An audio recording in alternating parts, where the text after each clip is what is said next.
All right, good day, everyone. Welcome to another biblical content from Fire Eyes It on YouTube and Eyes of Fire on TikTok. This is a follow up of my former audio entitled The World of the Natural. That audio was more or less a summary of the natural world. Hence, this present audio will discuss one of the major aspects of the natural world, which is the earth. That said, let's begin. Alright, so for my very first content, I said that the biblical earth is basically the same earth that everyone modernly knows. The earth is the habitation of different beings and things.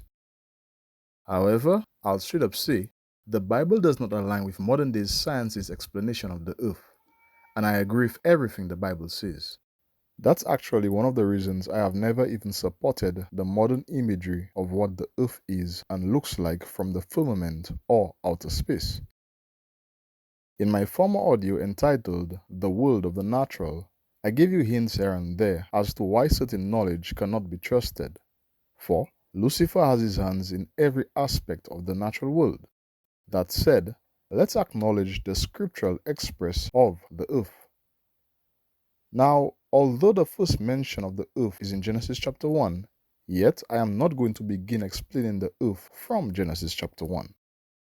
Let us begin from 1 Corinthians chapter 15 verses 45 to 47, which speaks of the first male human being. It says plainly that the first male human being is of the earth, earthly, and the second man is the Lord from heaven. The reason we should acknowledge this is because it can help us understand the location of the earth with regards to where exactly it is in existence. For earth and heaven are of different locations. Now, remember of John chapter 8 verses 21 to 24, Jesus said to human beings who were born from the first male human being, they are from beneath and he is from above. Therefore, by this we understand that the location of the earth is lower in relation to where Jesus came from, which is in heaven. It's really important to consider every word that Jesus speaks. I say this because the earth is actually the lowest existing creation. We can understand this from Job chapter 26, verse 7. It says that God stretched out the north over the empty space and hung the earth on nothing. Let's scrutinize.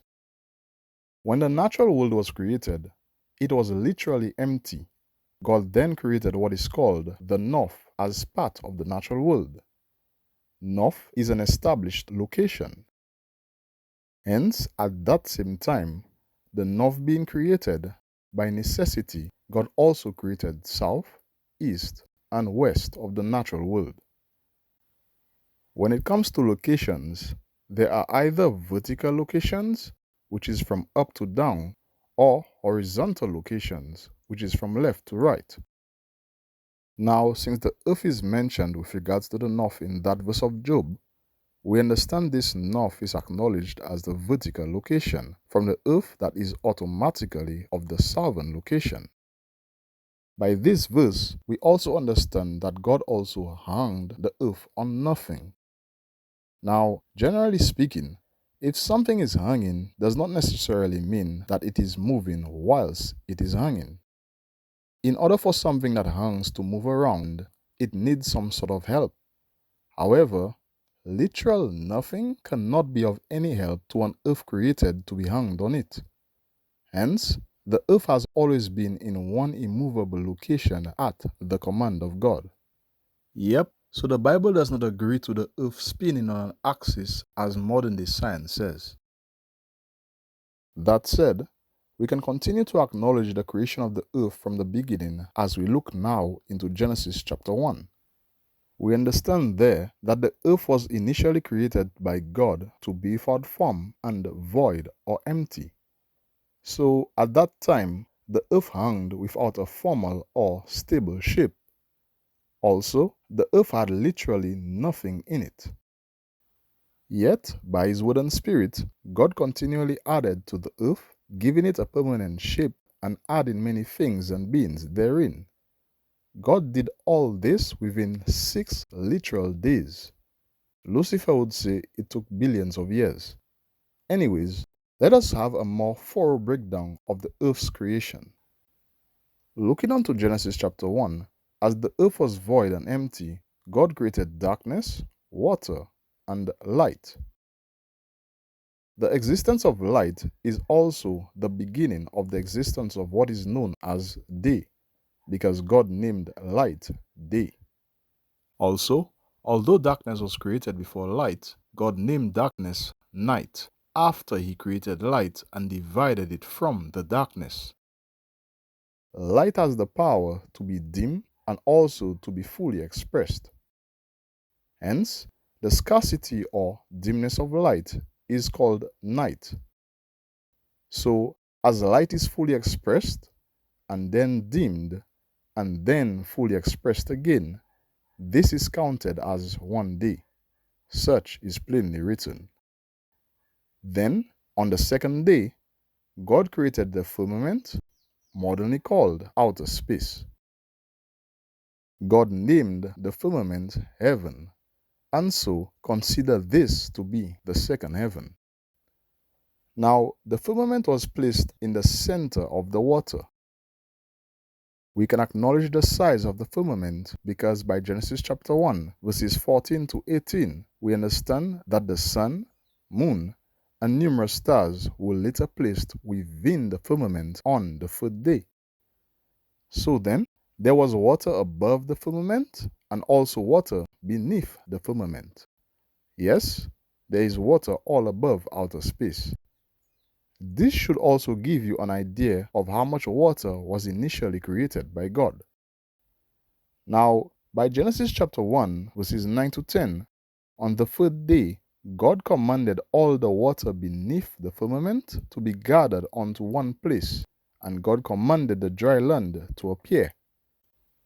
God then called the gathered waters beneath the firmament to be seas, and the dry land God called earth. Now, as vast as the firmament is, you should expect that when it was placed in the middle of the water on the second day, the water beneath should be as high as the sky itself. Speaking of the sky, by the way, the sky is also biblically called heaven. Consider the sky to be the first heaven. Also, the sky is biblically called the open firmament of heaven.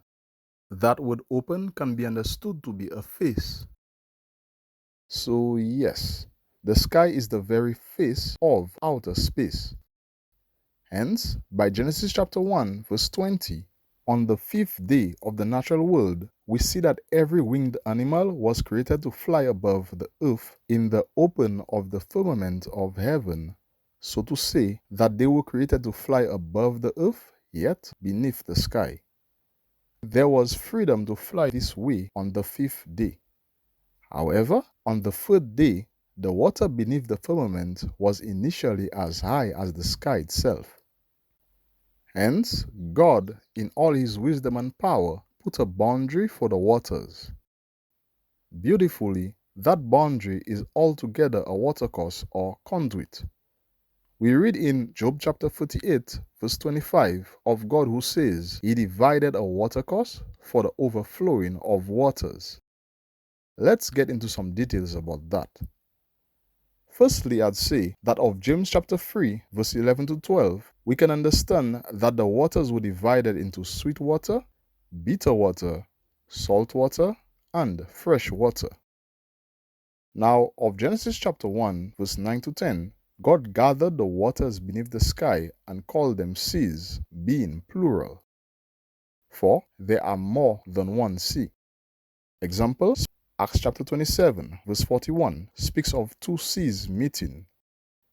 Exodus chapter 13, verse 18 speaks of the Red Sea. Numbers chapter 34, verse 12 speaks of the Salt Sea. Numbers chapter 34, verse 6 speaks of the Great Sea. And I am sure there are many more seas than this. By Jeremiah chapter 5, verse 22, we understand that the sand serves as a bound for the waves of a sea by the decree of God from the beginning. Now, among the seas is the sea noted to be the deep. As the name says, this speaks of water that is of great depths. We see this firstly noted in Genesis chapter 1 verse 2, when the waters were all together before the creation of the firmament. Now, when the waters beneath the firmament were divided in a watercourse, there remained a visible deeper part of that water. The deep is home to many animals. By Genesis chapter 1 verse 20 to 22, we see that from the beginning, God commanded the waters to bring forth animals, and some of these animals were created to remain in the waters.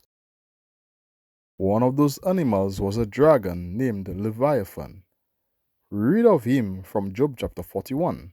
In verse 31 to 42, we see that Leviathan made the deep to boil like a pot, and he knew every part of the deep. No worries though, it is written in Psalms chapter 74 verse 14 that God broke the heads of Leviathan in pieces and gave him to be meat to the people in the wilderness. Therefore, Leviathan is dead. Nevertheless, although Leviathan is dead, I cannot say for sure that there are no more dragons living in the deep. Considering Psalms chapter 74 verse 13, we understand that there is more than one dragon that dwell in the deep. God said he broke the heads of dragons, but this does not imply that he destroyed all of them. Also considering Isaiah chapter 27 verse 1, God calls Leviathan piercing and crooked serpent, inasmuch as God also calls him a dragon. For a dragon is a kind of serpent. Now, we have already read of the end of Leviathan. However, in his wrath, God said to those who would hide at the bottom of the sea that he will command the serpent to bite them. This may imply that dragons still live in the ocean depths to this day. That said, we read of Proverbs chapter 27 to 29 that God set a compass for the face of the depth, established the clouds above when he strengthened the fountains of the deep, and he gave to the sea his decree that the waters should not pass his commandment. Now, a compass for the face of the depth is basically saying that God gave a circular shape to the surface of the deep. For just as you would see the shape of a usual compass used for direction, that word compass means circle, circuit, or compass. Now, by Job chapter 38, verse 29 to 30, we understand that there are parts of the surface of the deep hard like stone, frozen solid. Nevertheless, this is no compromise of the circular surface of the deep. Furthermore, let us consider the fountains of the deep mentioned in Proverbs chapter 8, verse 27 to 29. By this we understand that God made them very strong in the beginning. Job chapter 38, verse 16, God mentions this by asking, "Have you entered into the springs of the deep?" For the fountains or springs of the deep were created in order to be part of the bound for the deep. When we reflect on the account of the days of the man Noah in the early chapters of Genesis, we understand in Genesis chapter 7 verse 11 that when God judged in those days, the days of the giants, God broke up or unsealed all the fountains of the great deep.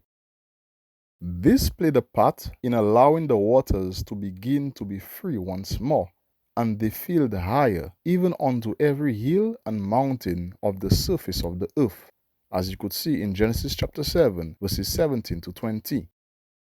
For when the fountains of the deep are sealed, the deep is bound once more in its boundary, as you can see in Genesis chapter 8, verses 1 to 2. Now, I am not too sure about how those fountains are within the deep. However, I will say this.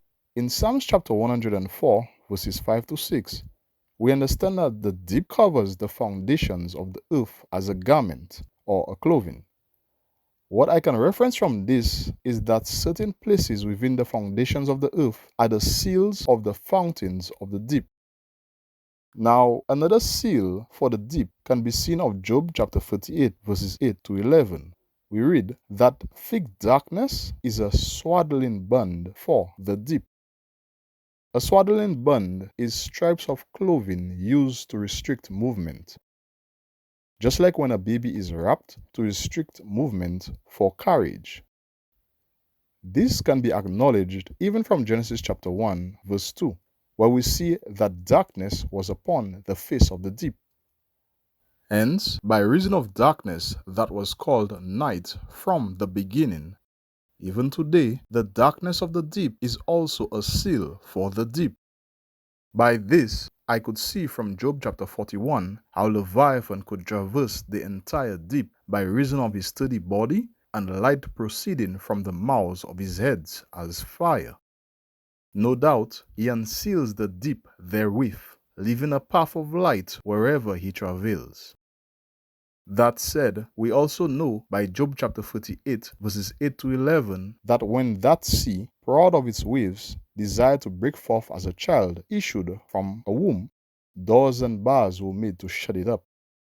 We also see that the cloud in general is a garment for the sea. Hence, we saw Proverbs chapter 8 verses 27 to 29 mentions that the clouds were established above at the same time the deep was established beneath. For the clouds are connected to the sea in that watercourse made by God. We understand the clothing of the clouds by Job chapter 36 verses 27 to 33. There we see that the clouds drop and distill according to the vapor it receives. This vapor is also part of the watercourse, for this vapor is of the deep, as well as anywhere that water can be found. We can see this from Genesis chapter 2 verses 4 to 6, where on the 8th day of creation, mist came from the earth in order to water the whole surface of the ground or earth. For at that time God had not caused it to rain. For within the ground is also water. This too is part of the watercourse. For we see of Psalms chapter 104 verses 6 to 10 an express of when God rebuked the waters when it rose onto the sky in the beginning. God sent waters onto the mountains and down by the valleys.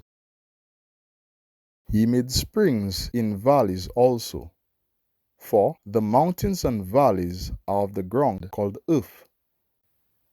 We see in Genesis chapter 26 verse 19 that when the ground was dug in a valley, a well with water was produced by reason of those springs. Also consider in Isaiah chapter 35 verse 6, there are also streams by which could begin by coming from beneath the ground. There is also vapor to reach unto the clouds from rivers that run into the sea. Consider Ecclesiastes chapter 1 verse 7, which shows the wise watercourse of God in that all rivers run to the sea, and yet the sea is not full, because the rivers return from where they began.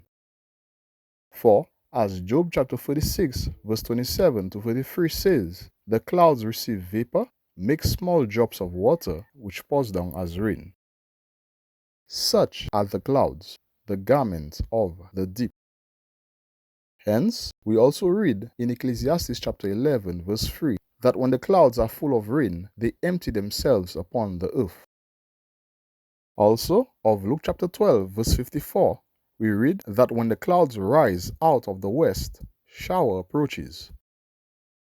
Now, the clouds also drop dew, as you could read from Proverbs chapter 3 verse 20. Dew is a form of water. You can consider what is written in Daniel chapter 4 verse 33 of a judgment of a king of a country named Babylon, whose body was wet with the dew of heaven or the sky. Hence, dew is also part of the watercourse of God. Furthermore, I should plainly say that the sky or the first heaven altogether plays a part of the watercourse of God. Hence we read of Isaiah chapter 55 verse 10, which speaks of the rain that comes down and the snow from heaven which waters the earth in order to help bring a successful harvest of plants. We also see of Psalms chapter 104 verses 6 to 15 saying that the bond of water from the beginning was given for livelihood and satisfaction of the animals, human beings, and even the earth. Now, of Job chapter 47, verse 18, we read that the sky is spread out, strong, and as a molten looking glass. What this means is that the sky is like a mirror that is spread out over the earth. For, by verses like Genesis chapter 27, verse 49, we understand that there are times when the earth is mentioned, the sky or heaven above is also mentioned, for to show that the sky covers the earth and the waters beneath. For, by this verse, as you see mentioned of the dew of heaven, remember, dew is dropped from the clouds, and the clouds are a garment for the deep. Therefore, the sky covers it all. Hence, even as the face of the deep is circular, so it is written of the circuit of heaven or the sky in Job chapter 22, verse 14. For that word circuit is no different from the word compass, which describes something circular. Therefore, even as I have said that the sky covers it all, know this also, that the surface of the earth is also circular, written from Isaiah chapter 40, verse 22. Hence, we understand more of the shape of the sky as we acknowledge Job chapter 38, verse 29. It reads, "Out of whose womb came the ice and the hoary frost of heaven? Who have gendered it?" If you look into the Hebrew meaning of that word, hoary frost, it means a bowl or basin. Yes, so to say that the sky is altogether shaped like an upside-down bowl or basin, hemispherical. Yes, so the surface of the earth with the sea and sky altogether looks kind of like those Christmas snow globes. And it's no coincidence that those snow globes for the festive of Christmas sometimes look like that. But that's for another audio. Now, as you heard of Job chapter 48, verse 29, there is ice from the sky. Even as Isaiah chapter 55, verse 10 also says that the snow from heaven is as the rain which helps produce for the earth. Now, if you consider Job chapter 48, verse 22 to 23, we see that there is a treasury or storehouse of snow and hail of the sky. All this is of the divided watercourse from God from the beginning. We see that this storehouse is used for times of trouble, battle, and war. An example of this can be seen from Exodus chapter 9, verse 18, where God, by the man Moses, rained hail against part of the country of Egypt because the ruler of Egypt defied God in injustice. Now, I'll have you know that by Job chapter 48, verses 47 to 48, God designed the sky with bottles, by the which where any means of water releases upon the earth. An open bottle releases, and a closed bottle seals. We see also that the sky also has windows as we consider Genesis chapter 7, verse 11. There we see of the windows of heaven which were opened in the days of Noah, when the fountains of the deep were also unsealed. This contributed to the water filling themselves even above the mountains. Vice versa, of Genesis chapter 8, verse 1 to 2, when those windows of heaven are closed, it withholds water. That said, we understand more of the role the sky plays as a watercourse as we consider Matthew chapter 16, verses 2 to 3. In the evening, that is when the sun is about to set, when the sky is seen red, this is a sign of imminent fair weather. Vice versa, in the morning, that is when the sun is rising and the sky is red and lowering or covered with clouds, foul or stormy weather approaches. Stormy weather comes with wind and or rain. You see, that molten looking glass called the sky is able to show the signs by reason of the connection of creation. For we know of Genesis chapter 1, verse 14 to 18, that in the beginning the sun, moon, and stars within the firmament were created for signs, seasons, days, years, and also to give light to the earth. Therefore, they all together serve as the watercourse of God, besides other things. Hence, as we reflect further on Matthew chapter 16, verses 2 to 3, see here it speaks of clouds being part of the sign of foul or stormy weather. For of Job chapter 36, verse 27 to 33, we understand how clouds can be part of foul or stormy weather. Verse 29 and verse 33 tells us of the noise of the clouds. Verse 41 tells us that by this God judges the people, for this is the noise of thunder. Hence, we see of Exodus chapter 9 verse 23 of the judgment of God being hail and thunder. For all these are part of foul or stormy weather. Lightning also is of thunder. We see this of Job chapter 28 verse 26. Yeah, and even as we also see rain written in that verse, rain from clouds also may be part of stormy weather. Hence, we read of Psalms chapter 145 verse 7, God made lightnings for the rain.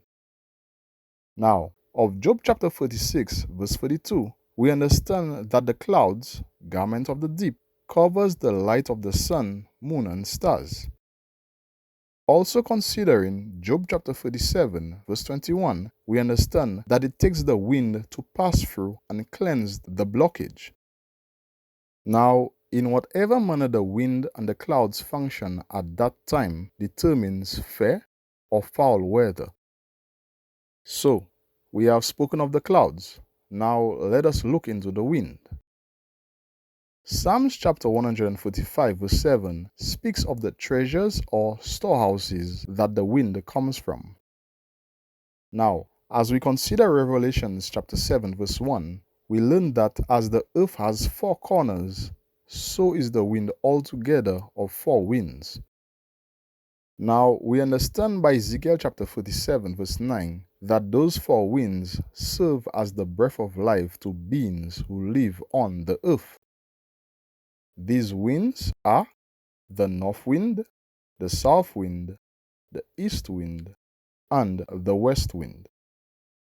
The north wind drives away rain, as Proverbs chapter 27 verse 23 says. Now, since the clouds hold rain, I'd say that this wind at most times is a very high altitude wind.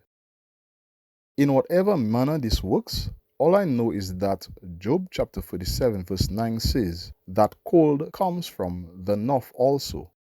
So most likely, the north wind brings cold weather and winter seasons. Now, of Job chapter 37 verse 17, we see that the south wind brings warmth, as well as a calm to the earth. We also read in Luke chapter 12 verse 55 that the south wind brings heat. Also, of Job chapter 47 verse 9, we understand that the south brings whirlwinds or stormy winds. Now, the east wind is a dynamic wind. By Exodus chapter 14 verse 21, we see that by the obedience of the man Moses, God caused a strong east wind that was able to divide a sea onto dry ground. Hence, by the capability of the east wind, God often even figuratively uses that wind for his judgment.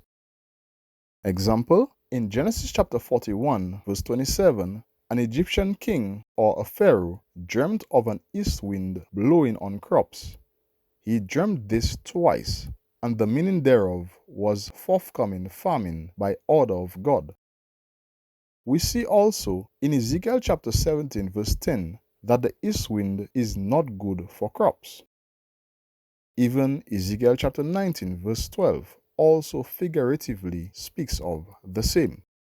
Yep, and not only figuratively, for by considering Exodus chapter 10 verse 13 to 15, in his wrath concerning Egypt, God, by the man Moses, used the east wind to blow locusts. Those locusts ate any plant and fruit they could find. That said, of Hosea chapter 13, verse 15, though figuratively, we understand that the east wind may also stir up from the wilderness or a deserted area. Now, as for the west wind, consider Exodus chapter 10, verse 19. All I could say is that it balances the strength of the east wind. For, as the strong wind brought those locusts in Egypt, the strong west wind blew those locusts out of Egypt by order of God through the man Moses. I have not seen any other thing relating to the west wind. Hence, by this alone, I will plainly say that the west wind is also dynamic. All in all, by Ecclesiastes chapter 1 verse 6, we understand that the wind altogether goes southward and it turns about to the north and whirls about continually in cycled circuits. Now, these things said, let us consider the plants and trees. By Genesis chapter 1 verse 9 to 13, on the third day, as God commanded the earth to appear when he bound the waters beneath the sky, God commanded the plants to come from the earth. They were altogether categorized as grass, herbs yielding seed, and fruit tree yielding fruit after their kind. Consider Genesis chapter 1 verses 29 to 30. We understand that every plant identified as grass was initially made to be the food for every animal except for the animals of the waters. Also, we understand that any herb-bearing seed upon the face of the earth and any tree yielding fruit after the kind was initially made to be food for human beings. Now, although modern English has changed the understanding of words like fruit and seed, a fruit is basically the produce of a tree. And the seed is basically the beginning of any tree that produces. So, there are trees that produce their seed, and there are trees that bear fruit which can be planted again in order to begin another of that same kind of tree. Examples of trees that produce their seed are the banana tree and the plantain tree. For though these trees bear fruit, you cannot plant their fruit in order to bring forth another tree. These trees would naturally grow small trees of their kind stuck to them, and you would merely cut off the small trees at their root in order for them to grow as a full-grown individual tree. I'd also say that trees like corn, wheat, rice, and lentil are also trees that bear their seed. However, unlike the banana and plantain trees, they do not grow small trees together with them. But you can plant corn, wheat, rice, and lentil as a seed in order to grow another tree of their respective kind. Now, examples of trees that bear fruit which can be planted again in order to begin another of that same kind of tree are yam, tamarind, apple, mango, coconut, potato, etc. Now, while many people dwell on what was initially made for food, we must not forget my many mentions of saying that nothing is as it was from the beginning, by reason of death and corruption. Therefore, much in every way, let's move on. Now, no doubt, the earth, the trees from the earth, and living beings that depend on the trees also are part of the water course. For without any form of water, there was no full continuity of habitation. This is why we see God caused a mist to water the dry ground in the beginning, as well as the snow, rain, and dew, which supports trees in general. I'd plainly say that any being or thing that makes use of water is automatically part of the watercourse that prevents water from overflowing as it was in the beginning. Now, though figuratively, yet of Songs of Solomon chapter 4 verse 16, we understand that the north wind mingled with the south wind is also good for increase in variety of crops. Vice versa, remember what the east wind does to crops. Now, trees generally serve multiple purposes. Consider in Deuteronomy chapter 20, verses 19 to 20. We understand that the trees of the field are man's life. Take note of what this clearly says and take due actions to manage and preserve man's life. By these verses, we understand that by reason of the wars of men, God approved that the trees producing edibles should not be cut down.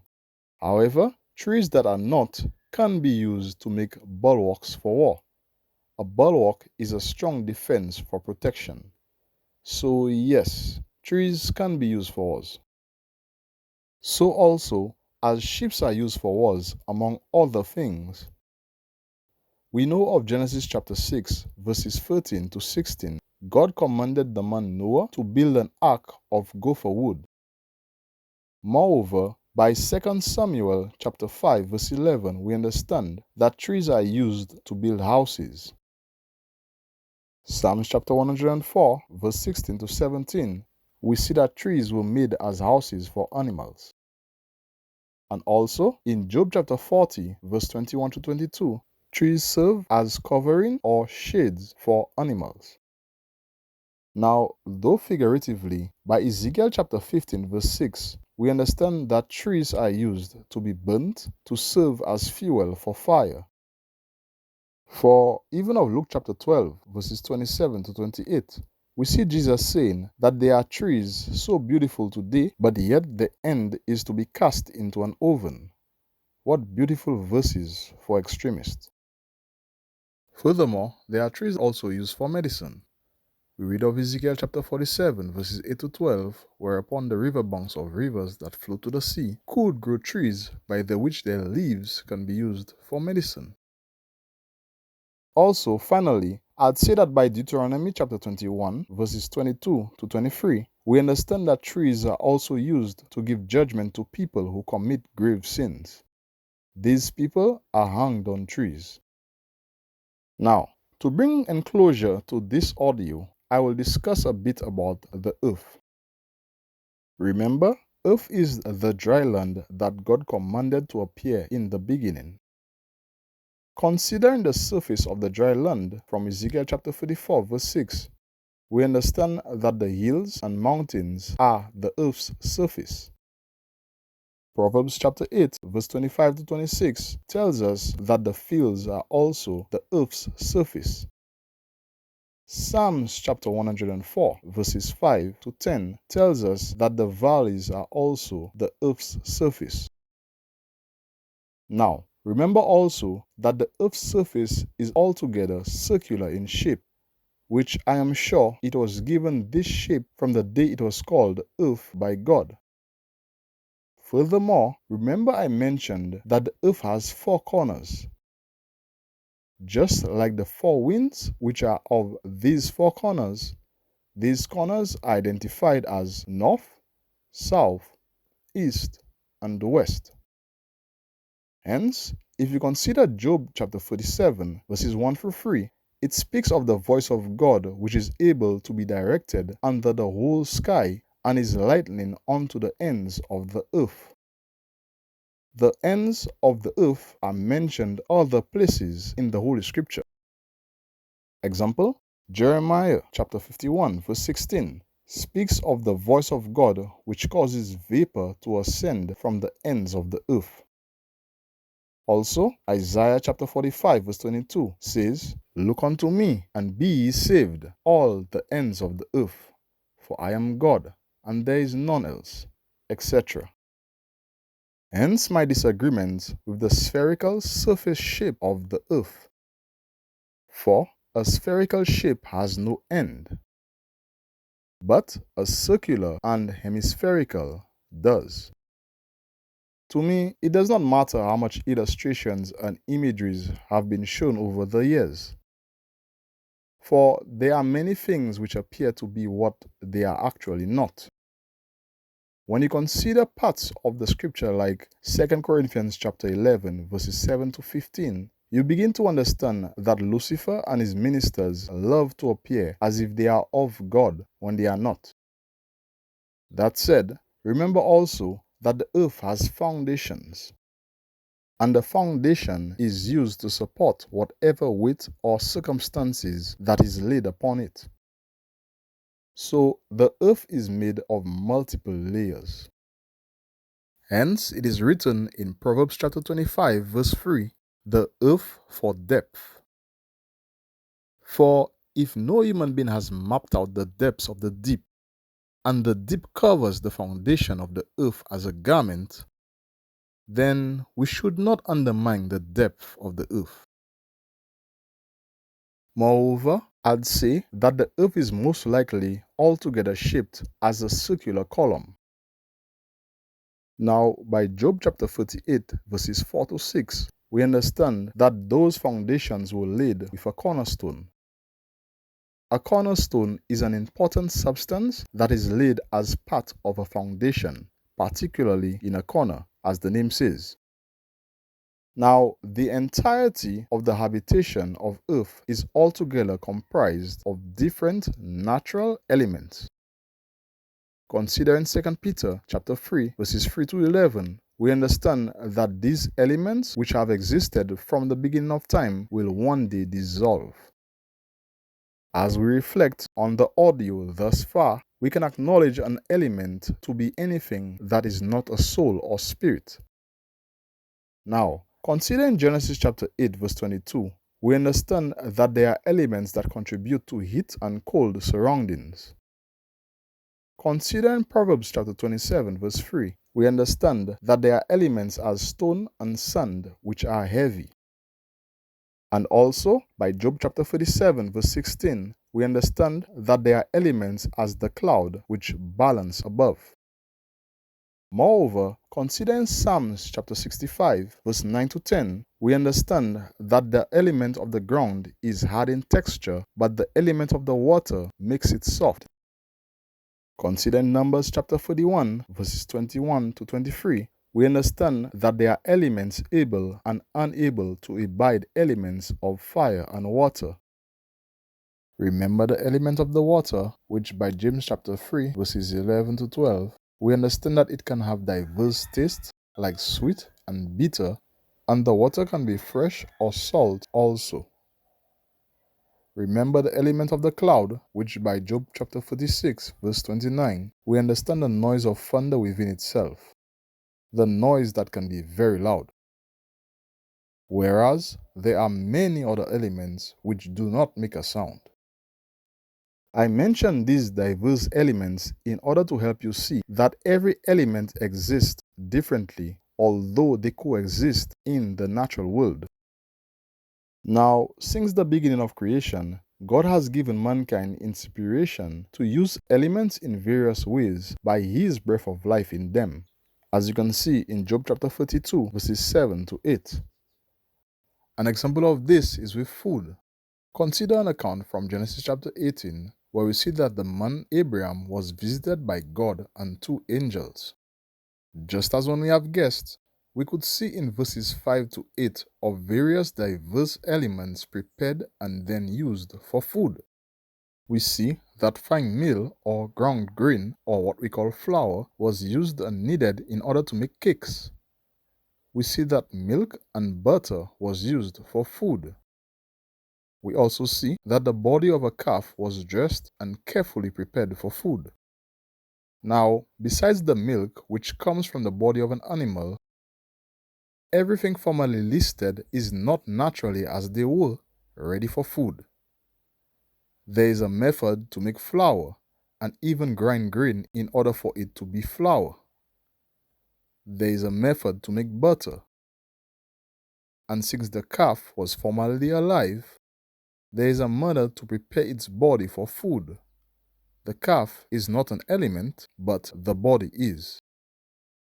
All in all, God was the one who gave inspiration in order to prepare these elements for food, and He still gives inspiration today. Now, another example of God-given inspiration can be acknowledged from Genesis chapter 6, verse 14. There we see God instructing a man to use pitch or tar or asphalt for building a wooden boat. Another example of this can be acknowledged from Exodus chapter 31 verses 3 to 5, where we see God, by His Spirit, giving wisdom to men to be able to work in any element available to them.